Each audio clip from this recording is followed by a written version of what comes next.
ವಿಜಾಪುರ ಗ್ರಾಮದಲ್ಲಿ ಅಡಿಕೆ ಕಳ್ಳತನ ಮಾಡಿದ ಖದೀಮರನ್ನು ಭರಮಸಾಗರ ಠಾಣಾ ಪೊಲೀಸರು ಬಂಧಿಸುವಲ್ಲಿ ಯಶಸ್ವಿಯಾಗಿದ್ದಾರೆ. ಇನ್ನು ಕಳೆದ 2 ತಿಂಗಳಿನಿಂದ ವಿಜಾಪುರ ಮತ್ತು ಸುತ್ತಮುತ್ತಲಿನ ಗ್ರಾಮದಲ್ಲಿ ಅಡಿಕೆ ಕಳ್ಳತನ ಮಾಡುತ್ತಿದ್ದ 4 ಕಳ್ಳರ ತಂಡವನ್ನು ಭರಮಸಾಗರ ಠಾಣಾ ಪೊಲೀಸರು ಟವರ್ ಲೊಕೇಶನ್ ಮೂಲಕ ಪತ್ತೆ ಹಚ್ಚಿ ಬಂಧಿಸಿ ಕಳ್ಳರ ಎಡೆಮುರಿ ಕಟ್ಟಿದ್ದಾರೆ. ಇನ್ನು ಭರಮಸಾಗರ ಗೊಲ್ಲರಟ್ಟಿ ಮೂಲದ ಮೋಹನ್ ಕುಮಾರ್, ಕೊಳ್ಳಿ ಉಮೇಶ್, ಚೌಳಿಹಳ್ಳಿಯ ಕರಿಬಸಪ್ಪ, ಹೆಗ್ಗೆರೆ ಗ್ರಾಮದ ಅಂಜಿನಪ್ಪ ಬಂಧಿತ ಆರೋಪಿಗಳಾಗಿದ್ದಾರೆ.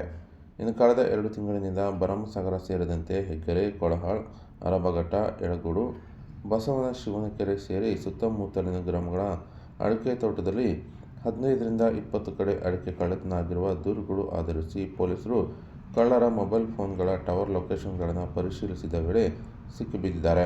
ಇನ್ನು ಕಳ್ಳರನ್ನು ಬಂಧಿಸಿ ಶನಿವಾರ ನ್ಯಾಯಾಧೀಶರ ಮುಂದೆ ಹಾಜರುಪಡಿಸಿ ಜೈಲಿಗೆ ಕರೆದೊಯ್ಯಲಾಗಿದೆ ಎಂದು ಪೊಲೀಸರು ಮಾಹಿತಿ ನೀಡಿದ್ದಾರೆ. ಇನ್ನು ಘಟನೆ ಕುರಿತು ಭರಮಸಾಗರ ಪೊಲೀಸ್ ಠಾಣೆಯಲ್ಲಿ ಪ್ರಕರಣ ದಾಖಲಾಗಿದ್ದು, ಪೊಲೀಸರು ಹೆಚ್ಚಿನ ತನಿಖೆ ಮುಂದುವರಿಸಿದ್ದಾರೆ.